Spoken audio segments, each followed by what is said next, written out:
pitié. Il est lent à la colère et plein d'amour. Le Seigneur est bonté envers tous. Ses tendresses vont à toutes ses œuvres. Je t'exalte, ô roi mon Dieu, je bénis ton nom à jamais. Je veux te bénir chaque jour, louer ton nom toujours et à jamais. Que tes œuvres, Seigneur, te rendent grâce, que tes amis bénissent ton nom, qu'ils disent la gloire de ton règne, qu'ils parlent au Dieu de ta prouesse. Je t'exalte, ô roi mon Dieu, je bénis ton nom à jamais. Je veux te bénir chaque jour, louer ton nom toujours et à jamais. Le Seigneur est vérité en ses paroles, il est amour en toutes ses œuvres. Il retient tous ceux qui tombent, il redresse tous ceux qui sont courbés. Je t'exalte, ô roi mon Dieu, je bénis ton nom à jamais. Je veux te bénir chaque jour, louer ton nom toujours et à jamais. Je veux dire la louange du Seigneur, que toute chair bénisse son saint nom, maintenant, toujours et à jamais. Alléluia, Alléluia. Je t'exalte, ô roi mon Dieu, je bénis ton nom à jamais. Je veux te bénir chaque jour, louer ton nom toujours et à jamais. Le Seigneur est tendresse et pitié. Il est lent à la colère et plein d'amour. Le Seigneur est bonté envers tous. Ses tendresses vont à toutes ses œuvres. Je t'exalte, ô roi mon Dieu, je bénis ton nom à jamais. Je veux te bénir chaque jour, louer ton nom toujours et à jamais. Au nom du Père et du Fils et du Saint-Esprit, Amen. la paix soit avec vous. Et avec votre esprit. Depuis la mort du professeur Lejeune, depuis ce que nous espérons être sa naissance au ciel, sa famille et ses amis ont voulu se réunir chaque année pour célébrer une messe à sa mémoire, mais aussi à l'intention de la vie, du respect de la vie. Cette messe, frères et sœurs, prend cette année une couleur particulière puisque, avant les vêpres qui ont précédé cette messe, que nous sommes en train de commencer, nous avons procédé à la clôture de l'enquête diocésaine de la cause de béatification du professeur Lejeune. Comme j'ai l'occasion de le dire, cette clôture ne préjuge en rien du jugement que l'Église finalement rendra au nom de Dieu et de ce que Dieu voudra nous faire connaître de ce qu'il fait de ce serviteur. Mais cette clôture donne tout de même à la messe que nous célébrons ce soir une joie particulière. Nous sommes dans le temps pascal puisque le professeur Lejeune est mort dans l'ambiance de Pâques. Nous sommes donc dans l'exultation du Christ ressuscité et du Christ qui monte dans les cieux et qui nous entraîne tous à sa suite.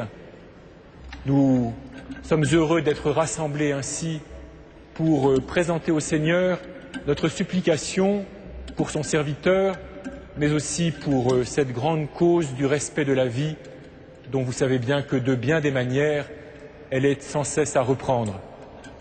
Je suis très ému de célébrer cette messe ce soir avec Monseigneur Pierre Raffin, évêque de Metz, avec don Jean-Charles Nau, abbé de Saint-Vendry et postulateur de la cause, avec don Forjat, ancien abbé de l'abbaye Notre-Dame de Fongombault, avec beaucoup de prêtres que vous voyez dans l'assistance, avec un diacre aussi que certains d'entre vous certainement reconnaissent, et puis avec vous tous, frères et sœurs, membres de la famille du professeur Lejeune, amis du professeur Lejeune, membres ou associés à la Fondation Lejeune, vous tous connus ou inconnus qui êtes rassemblés ici pour rendre grâce à Dieu, qui dans la résurrection du Christ a vaincu la mort et nous a ouvert les portes de la vie éternelle.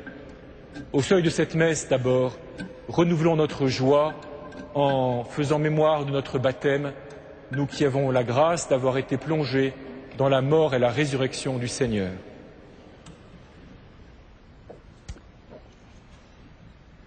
Seigneur Dieu Tout-Puissant, écoute les prières de ton peuple. Alors que nous venons célébrer la merveille de notre création et la merveille plus grande encore de notre rédemption, daigne bénir cette eau. Tu l'as créée pour féconder la terre et donner à nos corps fraîcheur et pureté. Tu en as fait aussi l'instrument de ta miséricorde. Que cette eau maintenant nous rappelle notre baptême et nous fasse participer à la joie de nos frères les baptisés de Pâques par Jésus le Christ notre Seigneur.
Que Dieu Tout-Puissant nous purifie de nos péchés et par la célébration de cette Eucharistie nous rende dignes de participer un jour au festin de son royaume, lui qui règne pour les siècles des siècles. Gloria in excelsis Deo. Et iter pax hominibus bone voluntatis. Laudamus Te. Benedicimus Te. Adoramus Te. Glorificamus Te. Gratias agimus Tibi, Frater maniam gloriam Tuam. Domine Deus ex celestis, Deus Pater omnipotens, Domine Filii unigeniti, Iesu Christi, Domine Deus Agnus Dei, Filius Patris, qui tollis peccata mundi, miserere nobis. qui tollis peccata mundi, suscipe deprecationem nostram. Qui sedes ad exteram Patris, miserere nobis. Odiam tu solus sanctus, Tu solus Dominus, tu solus sanctissimus, Iesu Christe, cum Sancto Spiritu, in gloria Dei Patris. Amen.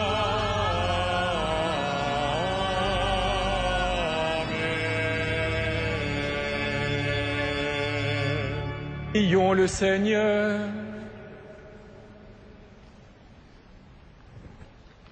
Dieu qui nous donne chaque année la joie de fêter la résurrection du Seigneur, ouvre-nous à travers ces fêtes d'ici-bas le chemin vers la joie éternelle.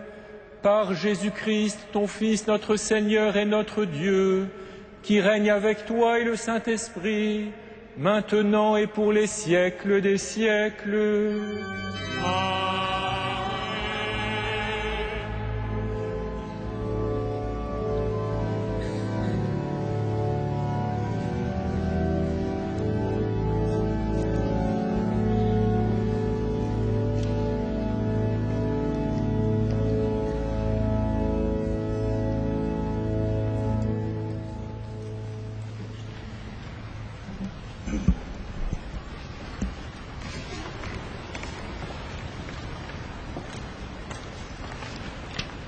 Lecture du livre des Actes des Apôtres. À l'heure de la prière de l'après-midi, Pierre et Jean montaient au temple. On y amenait justement un homme qui était infirme depuis sa naissance. On l'installait chaque jour au temple, à la belle porte, pour demander l'aumône à ceux qui entraient. Voyant Pierre et Jean qui allaient pénétrer dans le temple, il leur demanda l'aumône. Alors Pierre fixa les yeux sur lui, ainsi que Jean, et il lui dit : « Regarde-nous bien. » L'homme les observait, s'attendant à recevoir quelque chose. Pierre lui dit : « Je n'ai pas d'or ni d'argent, mais ce que j'ai, je te le donne. Au nom de Jésus-Christ le Nazaréen, lève-toi et marche. » Le prenant par la main droite, il le releva et, à l'instant même, ses pieds et ses chevilles devinrent solides. D'un bond, il fut debout et il marchait. Il entrait avec eux dans le temple. Il marchait, bondissait et louait Dieu. On le reconnaissait. C'est bien lui qui se tenait pour mendier à la belle porte du temple. Et les gens étaient complètement stupéfaits et désorientés de ce qui lui était arrivé. Parole du Seigneur.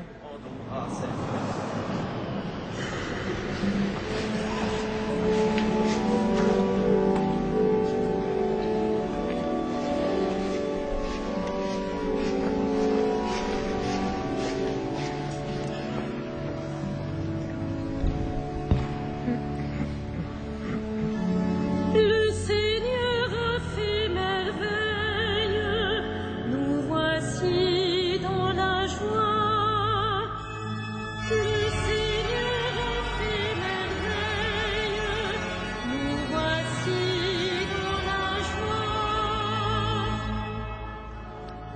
Rendez grâce au Seigneur, proclamez son nom, annoncez parmi les peuples ses hauts faits, chantez et jouez pour lui, redites sans fin ses merveilles. Le Seigneur a fait merveille, nous voici dans la joie. Glorifiez-vous de son nom très saint, joie pour les cœurs qui cherchent Dieu. Cherchez le Seigneur et sa puissance, recherchez sans trêve sa face. Le Seigneur a fait merveille, nous voici dans la joie.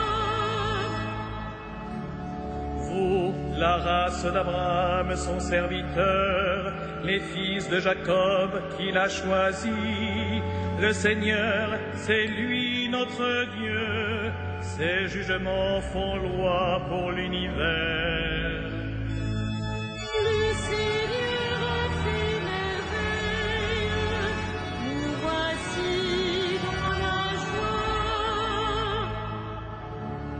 Il s'est toujours souvenu de son alliance, parole édictée pour 1000 générations, promesse faite à Abraham, garantie par serment à Isaac. Le Seigneur a fait merveille, nous voici dans la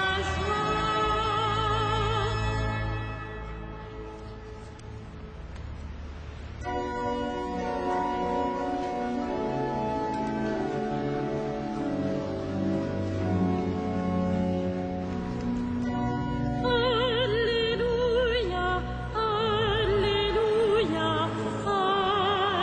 Alléluia,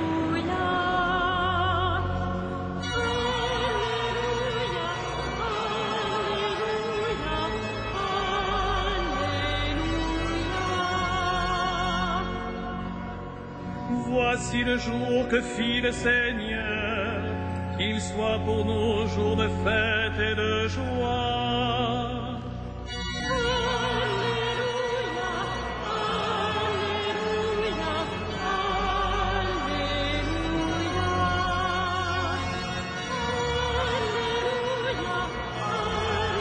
Alléluia, Alléluia,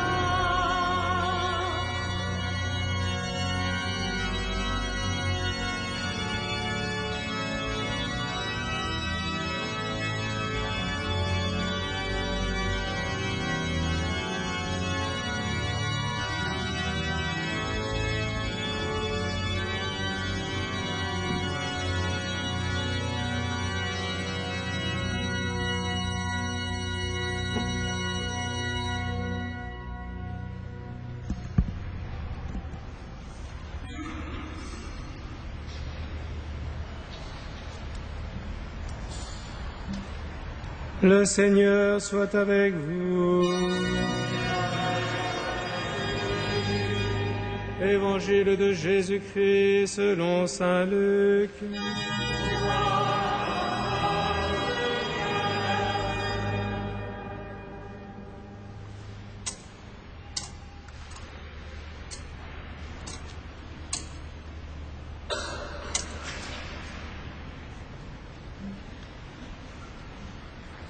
En ce temps-là, le 3e jour après la mort de Jésus, 2 disciples faisaient route vers un village appelé Emmaüs, à 2 heures de marche de Jérusalem, et ils parlaient ensemble tout ce qui s'était passé.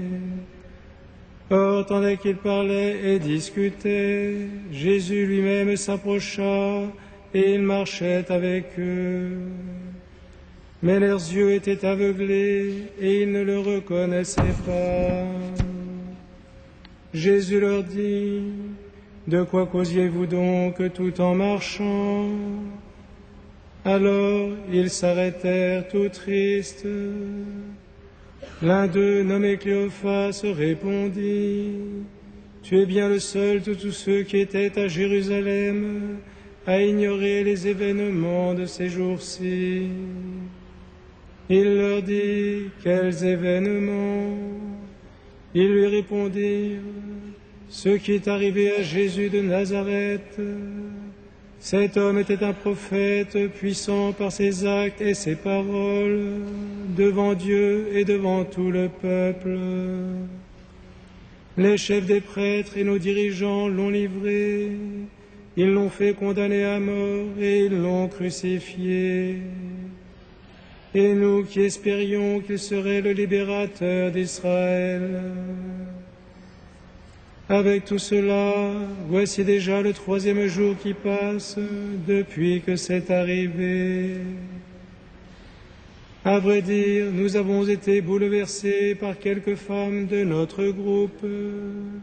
Elles sont allées au tombeau de très bonne heure et elles n'ont pas trouvé son corps. Elles sont même venues nous dire qu'elles avaient eu une apparition, des anges qui disaient qu'il est vivant. Quelques-uns de nos compagnons sont allés au tombeau et ils ont trouvé les choses comme les femmes l'avaient dit, mais lui, ils ne l'ont pas vu.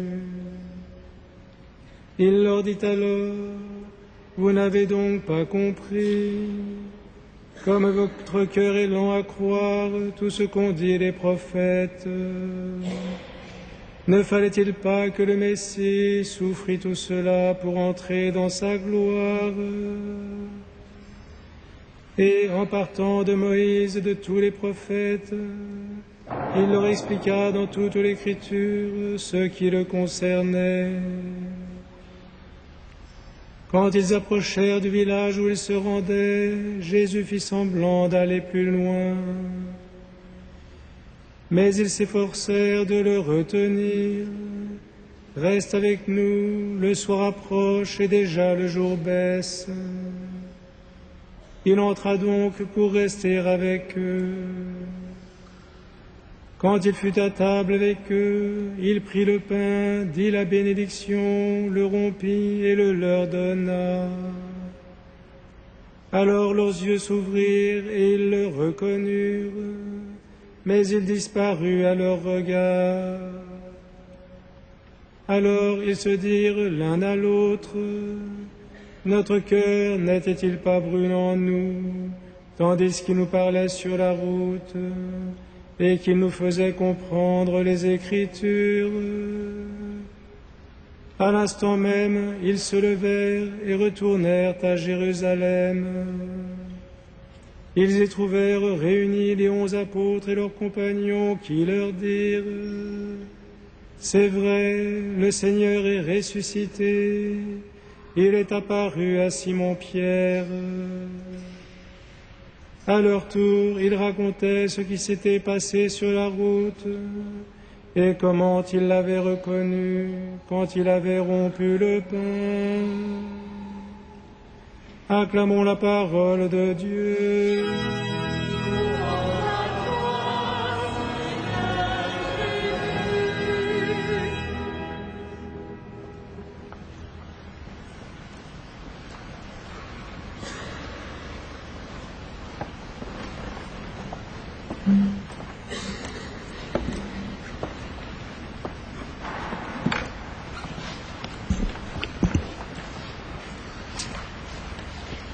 Qu'est-ce que c'est, frères et sœurs, que la vie? Qu'est-ce que c'est que vivre? Si l'on y réfléchit un peu, on se rend compte que ces mots que nous employons si facilement, ces termes dans lesquels nous nous reconnaissons si aisément, ne se laissent pas définir comme cela. Qu'est-ce que c'est que la vie? Qu'est-ce que c'est que vivre? Qu'est-ce que c'est qu'être vivant?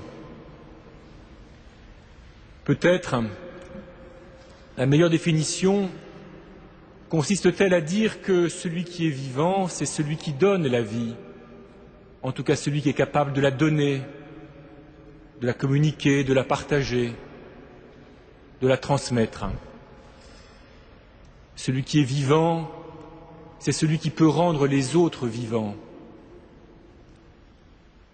Nous voyons cette logique-là à l'œuvre dans les deux lectures que nous venons d'entendre, dans ces deux épisodes des lendemains de Pâques, lorsque les apôtres Pierre et Jean guérissent le paralytique de la belle porte et que de cet homme immobile, immobilisé, réduit à la mendicité, ils font un homme capable de se lever, capable de sauter, capable de danser.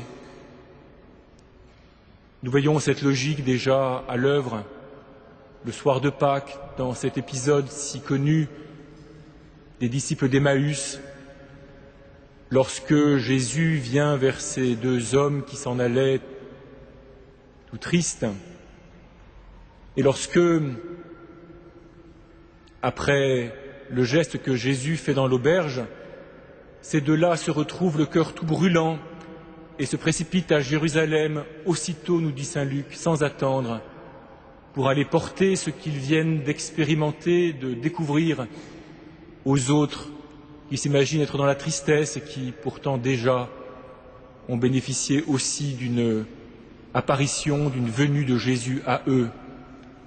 Et nous voyons comment ces hommes qui pensaient que tout était terminé, que celui en qui ils avaient mis quelques espoirs, des espoirs sans doute trop humains, trop terrestres, trop immédiats, quand ils pensaient que celui-là était mort et que tout était terminé, que la mort avait eu le dernier mot, lorsque brusquement cela se déchire et que la réalité apparaît tout autre, ils se retrouvent vivants. Ils étaient prisonniers de la tristesse, ils se retrouvaient écrasés par l'horizon de la mort, et voilà que soudain, par cette venue de Jésus si discrète, si humble, mais en même temps si puissante, ils se retrouvent vivants et porteurs de vie, capables de rendre vivants ceux qui vont les entendre et recevoir leurs paroles, leurs témoignages. Vivre, nous pouvons le dire, nous, chrétiens, à la lumière du mystère de la résurrection. Vivre, être vivant, c'est rendre les autres vivants. C'est partager la vie, c'est transmettre la vie. Et nous comprenons sans doute en particulier, encore une fois, dans ce passage des disciples d'Emmaüs, que ce que la résurrection opère, c'est l'irruption dans le plan horizontal de notre monde, du plan vertical, de la vie même de Dieu, de la vie dans toute sa plénitude, dans toute sa force. C'est l'irruption dans le plan horizontal de notre vie terrestre, du Dieu vivant lui-même, qui vient comme à la verticale. Ce qui se préparait, ce qui s'annonçait pendant la vie terrestre de Jésus, peut enfin se donner pleinement, totalement librement, parce que par sa mort, par son sacrifice, il a vaincu, il a dépassé des forces de refus, des forces de péché, des forces de haine, de colère qui habitent le cœur des hommes et qui empêchent toute la puissance du Dieu vivant de se donner à nous. Quand on entend cet épisode du paralytique de la belle porte guéri par Pierre et par Jean, ou cet épisode des disciples d'Emmaüs On peut se dire, bien sûr, que tout cela est fort peu de choses. Qu'est-ce que c'est qu'un paralytique qui marche à l'échelle de l'histoire des hommes et de toute la somme de souffrances, de toutes les infirmités, de toutes les détresses qui s'accumulent depuis que l'homme est homme? Qu'est-ce que c'est que le cœur brûlant de Cléophas et de son compagnon, et même que la joie des 11 et de quelques-uns qui peuvent les entourer à Jérusalem ce soir-là, à côté de toute la détresse et de tous les besoins et de toutes les attentes et de toutes les aspirations de l'humanité? Mais l'on peut aussi regarder, frères et sœurs, et c'est la grâce que nous avons dans la foi, nous pouvons aussi regarder et voir la plénitude du Dieu vivant qui fait irruption au milieu de nous et qui, des pécheurs, c'est-à-dire des porteurs de mort que nous sommes, fait des hommes et des femmes renouvelés, capables de porter quelque chose, capables de partager quelque chose de la vie même du Dieu vivant, de la plénitude de la vie. Nous comprenons ainsi que la vie est un terme qui peut recouvrir plusieurs significations, plusieurs niveaux qui les enveloppent tous, mais que la vie, vraiment, c'est celle de Dieu, que le vivant, c'est Dieu et lui seul.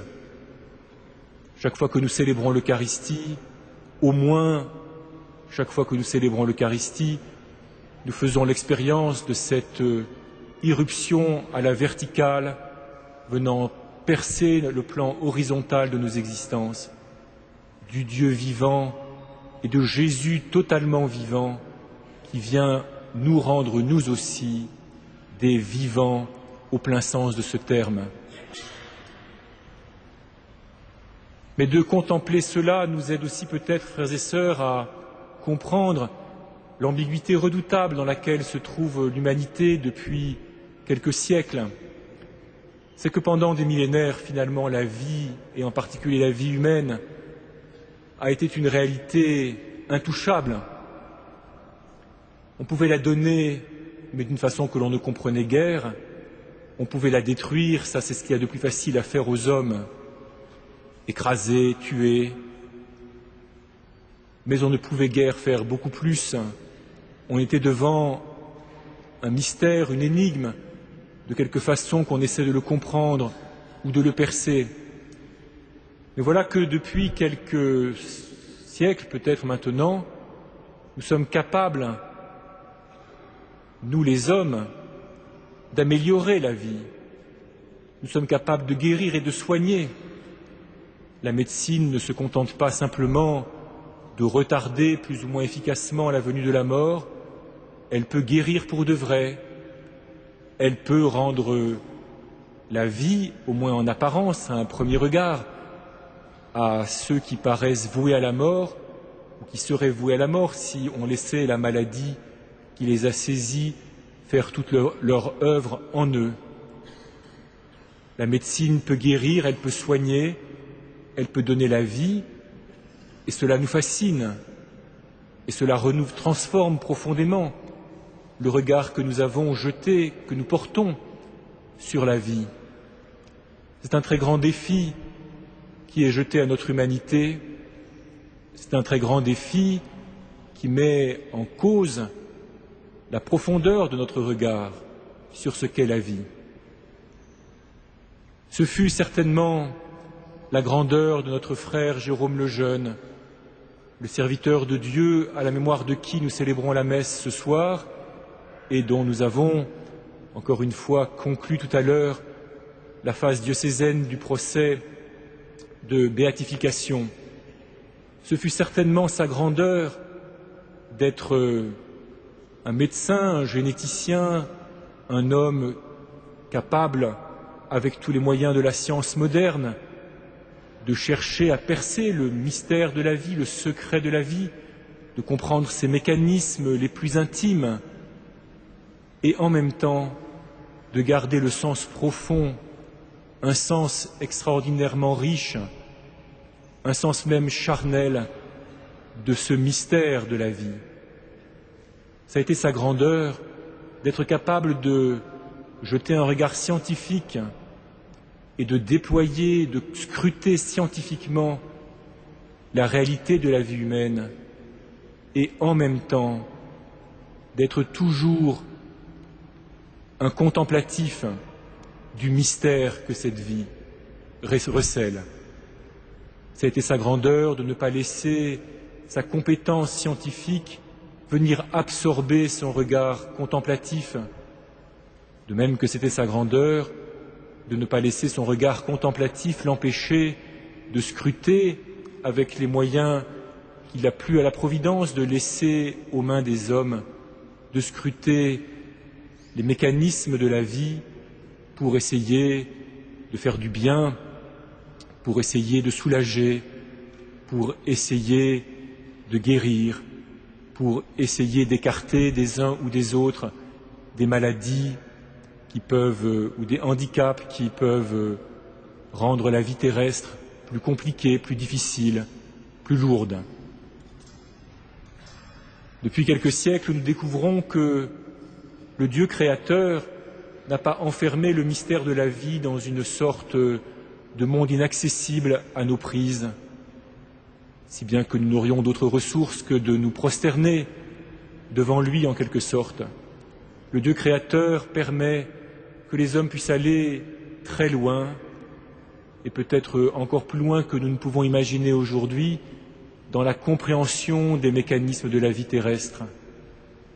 Mais nous pouvons aussi comprendre, et l'exemple de notre frère nous le montre, que rien de tout cela ne vient supprimer le mystère profond de la vie, que comprendre le fonctionnement génétique ou biologique, de même que d'ailleurs comprendre le fonctionnement psychologique ou sociologique de la vie humaine et de tout ce qu'elle peut susciter, n'épuisera jamais le grand mystère qu'est le fait d'être vivant, que c'est une chose sans doute de comprendre comment la vie se transmet, comment des gènes, des chromosomes, que sais-je encore, permettent de décrire ce mécanisme, mais c'en est une autre tout à fait différente, d'être capable, nous, moi, chacun de nous, de donner la vie et de rendre vivant ce qui nous entoure. Il n'y faut pas simplement une compétence scientifique, il n'y faut pas simplement une intelligence analytique très développée, mais il y faut une victoire sur des forces obscures qui nous habitent tous plus ou moins, sur les forces du péché et sur des forces qui nous vouent à la mort les uns les autres. Il faut une victoire que nous, les hommes, nous ne pouvons pas nous procurer et qui nous a été donnée dans le geste finalement très simple de Jésus de Nazareth, offrant sa vie sur la croix après l'avoir remise entre les mains de ses disciples dans le sacrement de l'Eucharistie. Au moment de l'histoire de l'humanité où nous sommes, frères et sœurs, et en ce jour tout particulièrement où nous faisons mémoire de notre frère, le serviteur de Dieu Jérôme le Jeune, avec une attention particulière, il est bon que nous demandions à Dieu cette grâce de ne pas douter de la générosité du Créateur qui nous donne de scruter les mécanismes de la vie et en même temps de ne jamais oublier que la vie humaine est bien autre chose que des questions de gènes ou de chromosomes, que l'enjeu de la vie humaine, l'enjeu qu'il y a à être vivant, à être des vivants, est une réalité infiniment plus grave et plus sérieuse qui met en jeu notre liberté profonde et qui dévoile même des profondeurs de notre liberté dont nous n'avons pas toujours idée. Tant mieux si la médecine peut guérir bien des choses, tant mieux si la médecine peut soulager bien des choses, tant mieux si la science permet de comprendre toutes sortes de mécanismes, mais il n'en restera pas moins que être homme et être un homme vivant et d'un autre ordre, d'un ordre à la fois infiniment plus simple, aussi simple que la rencontre de cet homme sur la route d'Emmaüs avec deux autres, et la fraction du pain qu'il fait dans une maison ou une auberge, aussi simple que la parole de Pierre et de Jean disant aux paralytiques « De l'or et de l'argent nous n'avons pas, mais ce que j'ai je te le donne ». C'est aussi simple que cela d'être homme et être un homme vivant. Mais c'est un défi infiniment plus grand, infiniment plus radical, infiniment plus profond que tout ce que la médecine et la science pourront jamais affronter. Sans doute, frères et sœurs, faut-il nous préparer, nous chrétiens, peut-être pas seuls, certainement pas seuls, mais nous tout particulièrement, à cause de ce que nous pouvons contempler dans le Christ Jésus, à cause de ce que nous vivons dans chaque Eucharistie et dans les sacrements, sans doute faut-il nous préparer à être pendant un certain temps pour toute l'humanité les gardiens de ce mystère de la vie. Tant mieux après tout si la vie humaine, si la vie ne paraît pas aux hommes une sorte de réalité intouchable, mais à condition alors, et c'est à nous d'indiquer cela, de comprendre que la vie humaine suppose un combat spirituel, suppose un respect mutuel, suppose un amour mutuel, que ni la science ni la médecine ne pourront jamais nous procurer. Puissions-nous, frères et sœurs, à l'intercession de tous les saints du ciel, de tous ces hommes et toutes ces femmes qui, depuis les commencements, ont été des vivants parce qu'ils ont été des porteurs de vie, même s'ils étaient fort peu capables de décrire les mécanismes biologiques ou génétiques, ou psychologiques ou sociologiques de la vie humaine, puissions-nous, à l'intercession de tous ces saints, être des gardiens du grand mystère de la vie au service de tous nos frères les hommes qui peuvent se laisser égarer, en tout cas séduire par toutes sortes de prestiges.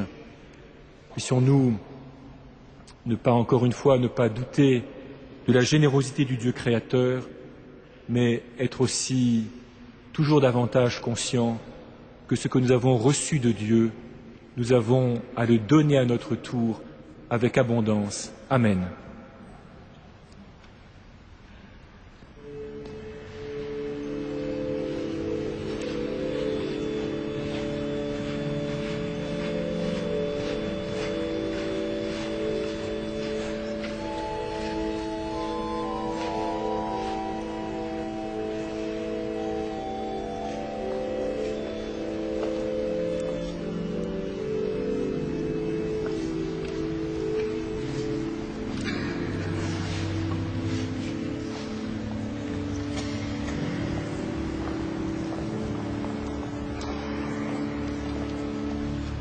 Avec une prière inspirée du bienheureux Jean-Paul II, faisons monter vers Dieu notre supplication.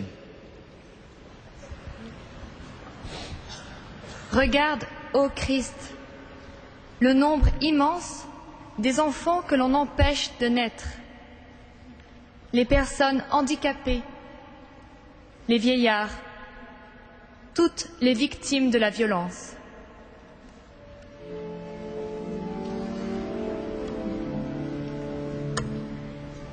Seigneur, écoute-nous.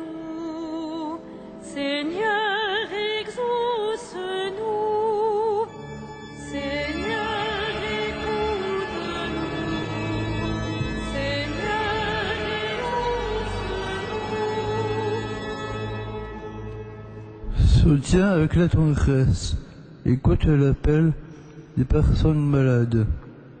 Particulièrement Jacques, Bertrand, Camille, Marie, Sylvie, Philippe, Ségolène, Marie-Alice, la petite bébé, à naître afin que guérie et fortifiée par la grâce en chantant de la joie.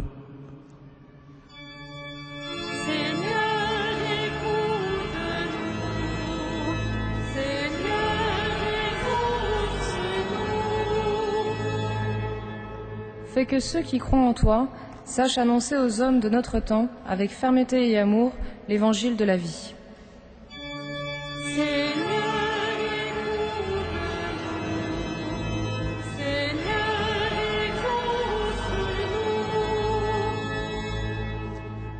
Obtiens-nous d'accueillir la vie comme un don toujours nouveau, la joie de la célébrer avec reconnaissance dans toute notre existence.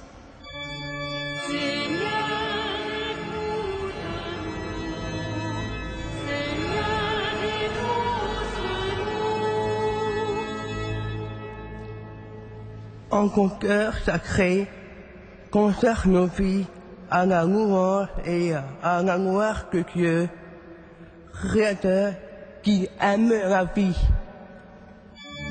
Seigneur, écoute-nous. Seigneur, exauce-nous. Dieu vivant, Père très bon, donne à tes enfants de garder toujours tes commandements, avec un cœur plein de force et de générosité, pour leur joie, pour ta gloire et pour le salut du monde. Nous te le demandons à toi qui règnes pour les siècles des siècles. Amen.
Prions ensemble au moment d'offrir le sacrifice de toute l'Église.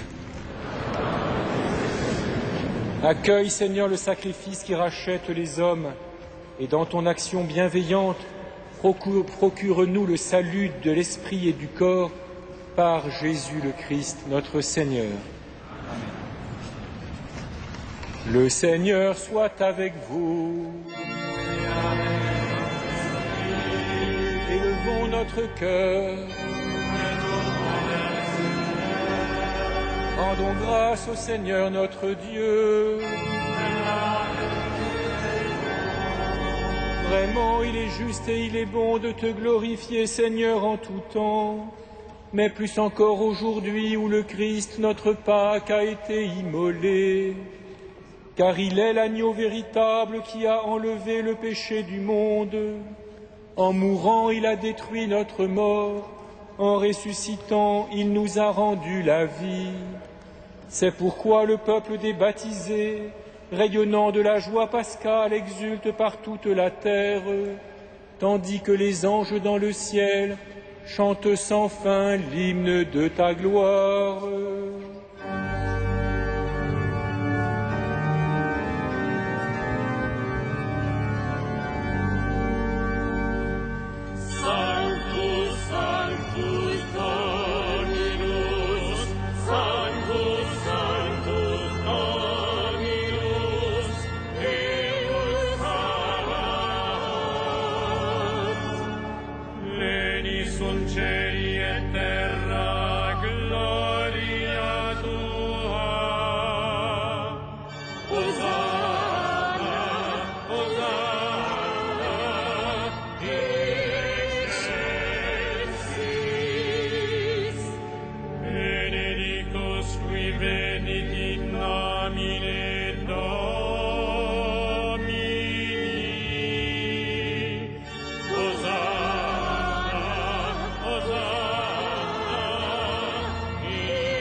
Tu es vraiment saint, Dieu de l'univers, et toute la création proclame ta louange, car c'est toi qui donnes la vie, c'est toi qui sanctifies toutes choses par ton Fils Jésus-Christ notre Seigneur, avec la puissance de l'Esprit Saint, et tu ne cesses de rassembler ton peuple afin qu'il te présente partout dans le monde une offrande pure.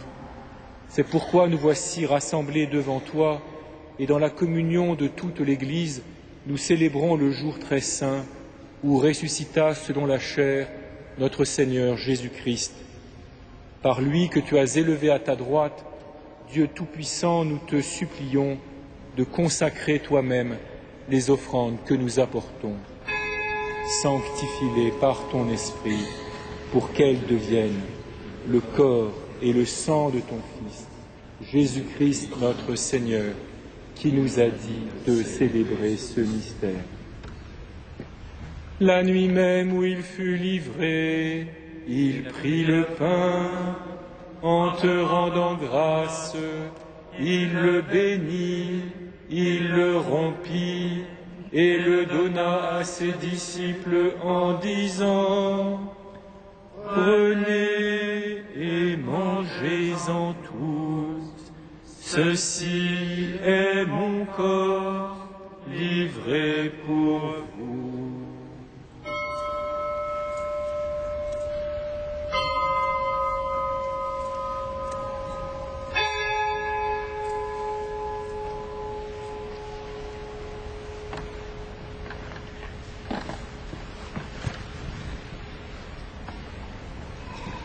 De même, à la fin du repas, il prit la coupe, en te rendant grâce, il la bénit et la donna à ses disciples en disant : « Prenez et buvez-en tous, car ceci est la coupe de mon sang, le sang de l'alliance nouvelle et éternelle, qui sera versé pour vous et pour la multitude en rémission des péchés.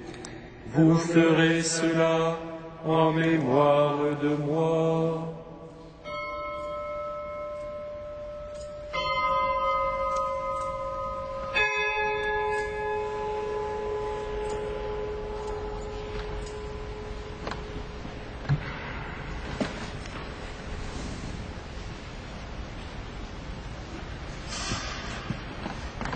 Il est grand le mystère de la foi.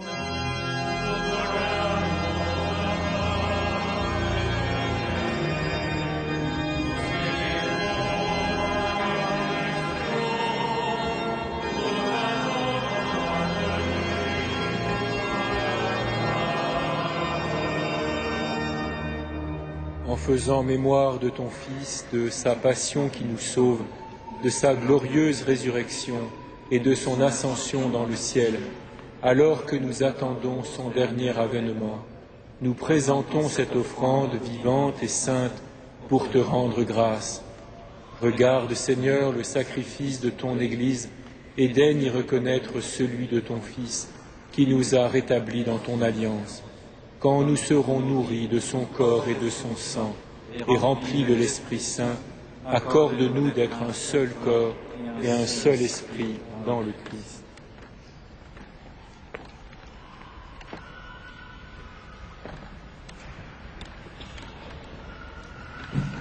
Que l'Esprit Saint fasse de nous une éternelle offrande à ta gloire, pour que nous obtenions un jour les biens du monde à venir, auprès de la Vierge Marie, la bienheureuse Mère de Dieu, avec les apôtres, les martyrs et tous les saints qui ne cessent d'intercéder pour nous.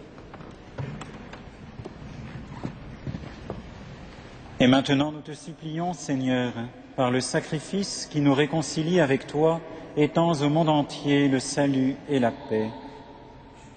Affermis la foi et la charité de ton Église au long de son chemin sur la terre. Veille sur ton serviteur le pape Benoît et notre évêque André, l'ensemble des évêques, les prêtres, les diacres et tous les peuples des rachetés. Souviens-toi de ceux que tu as fait renaître en cette fête de Pâques, de l'eau et de l'Esprit Saint, pour une vie nouvelle dans le Christ. Écoute les prières de ta famille assemblée devant toi et ramène à toi, Père très aimant, tous tes enfants dispersés.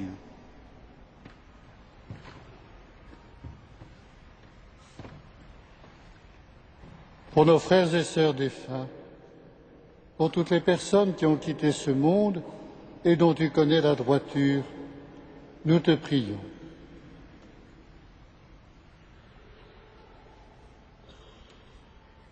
Spécialement pour Jérôme de Châlons. Reçois-les dans ton royaume, où nous espérons être comblés de ta gloire, tous ensemble et pour l'éternité, par le Christ notre Seigneur, par qui tu donnes au monde toute grâce et tout bien.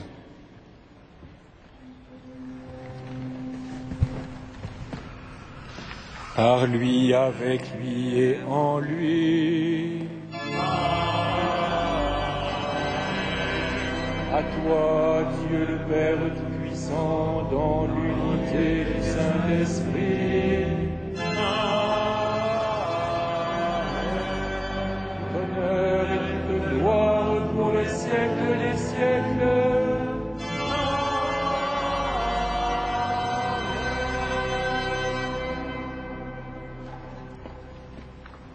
Comme nous l'avons appris du Sauveur, selon son commandement, nous osons dire « Notre Père, qui es aux cieux, que ton nom soit sanctifié, que ton règne vienne, que ta volonté soit faite sur la terre comme au ciel.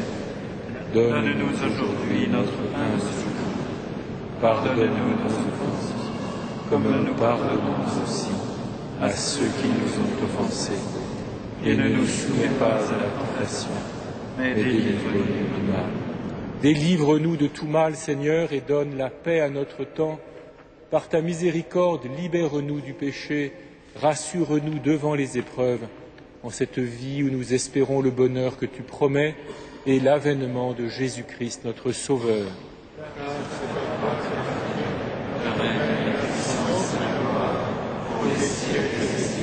Seigneur Jésus-Christ, tu as dit à tes apôtres, je vous laisse la paix, je vous donne ma paix.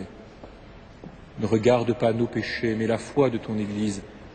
Pour que ta volonté s'accomplisse, donne-lui toujours cette paix et conduis-la vers l'unité parfaite, toi qui règnes pour les siècles des siècles.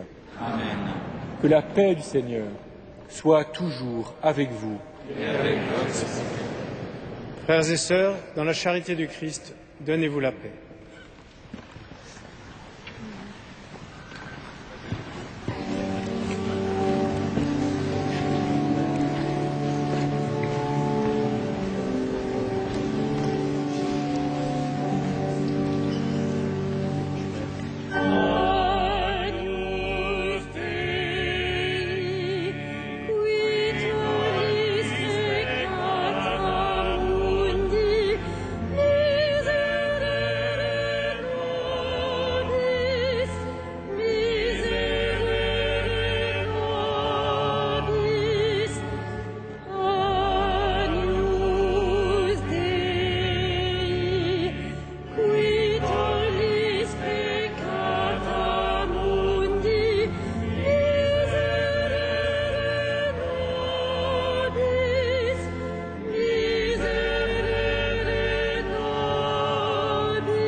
Heureux les invités au repas du Seigneur. Voici l'agneau de Dieu qui enlève le péché du monde. Seigneur, je ne suis pas digne de te recevoir, mais dis seulement une parole et je serai guéri.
Prions.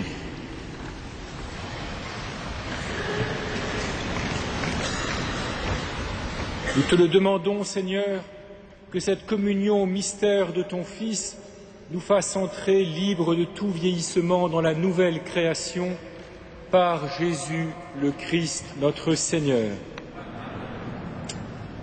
Frères et sœurs, en demandant à Dieu de vous bénir, je lui demande de bénir particulièrement ceux qui, parmi vous, contribuent d'une façon ou d'une autre à poursuivre l'œuvre entreprise par le professeur Lejeune, tous ceux aussi qui veillent à garder sa mémoire et surtout tous ceux et celles d'entre vous qui essaient qui profitent, disons, de l'exemple du professeur Lejeune pour essayer de vivre en gardien du mystère, de la beauté, de la bonté de la vie.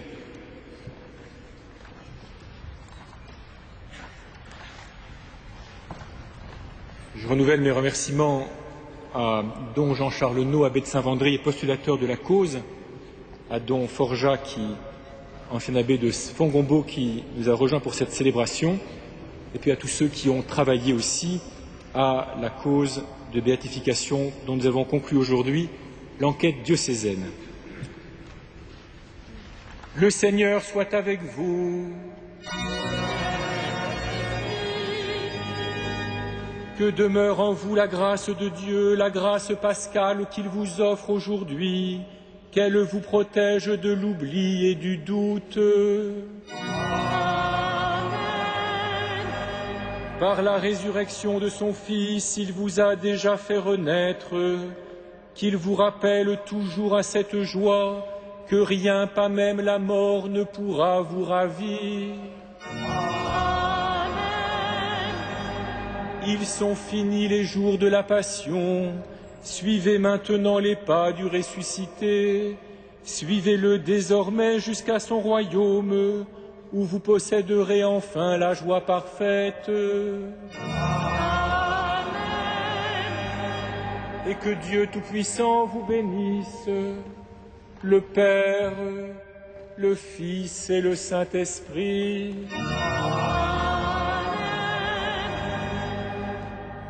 Allez dans la paix du Christ, alléluia, alléluia.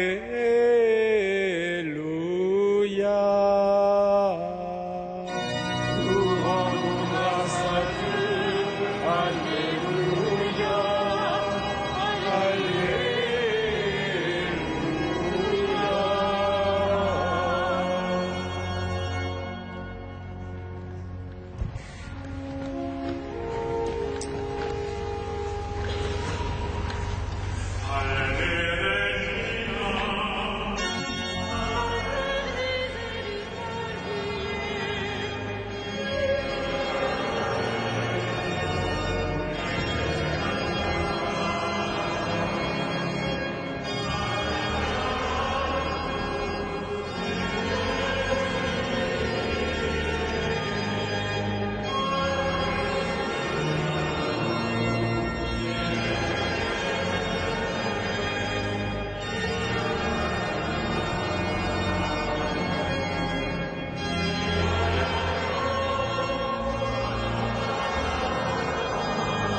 Alors, frères et sœurs, vous pouvez vous asseoir quelques secondes, une minute, je ne sais pas. Cette année, nous sommes particulièrement nombreux à Notre-Dame et heureux d'être ensemble pour fêter cette première étape du procès de béatification et canonisation du serviteur de Dieu Jérôme Lejeune. Nous saluons aussi tous ceux qui ne peuvent être physiquement présents, mais sont avec nous grâce à Catéo. Merci à son éminence le cardinal André XXIII, qui a ouvert la cause et qui nous accueille ce soir dans sa cathédrale. Merci à Monseigneur Éric de Moulin-Beaufort, qui a présidé la cérémonie de clôture et cette belle messe. Merci pour l'accueil réservé par Monseigneur Jacquin, recteur de la cathédrale. Merci aux cérémoniaires, aux maîtres de chœur, aux chanteurs et à l'organiste. Merci aux nombreux prêtres amis qui ont concélébré. Merci à tous ceux qui ont préparé et ont participé à cette cérémonie. Merci aux nombreux servants de messe. Merci à vous tous, les amis de Jérôme Lejeune. Merci aux membres de l'Académie pontificale pour la vie qui nous font l'amitié de leur présence. Merci à ceux qui l'ont connu et à ceux qui le prient sans l'avoir croisé. Merci d'être venus parfois de très loin. Enfin et surtout, merci à la famille, les 5 enfants et les petits-enfants de Jérôme Lejeune qui ont ouvert grand les portes de leur histoire à l'Église universelle. Et bien sûr, Madame Jérôme Lejeune, sans qui nous ne serions peut-être pas réunis aujourd'hui. Le 1er mai 1952, chère Madame, vous épousiez Jérôme Lejeune, aux côtés de qui vous avez eu le bonheur de vivre 42 années. Aujourd'hui, 11 avril 2012, à quelques jours du 60e anniversaire de votre mariage, nous vous disons merci.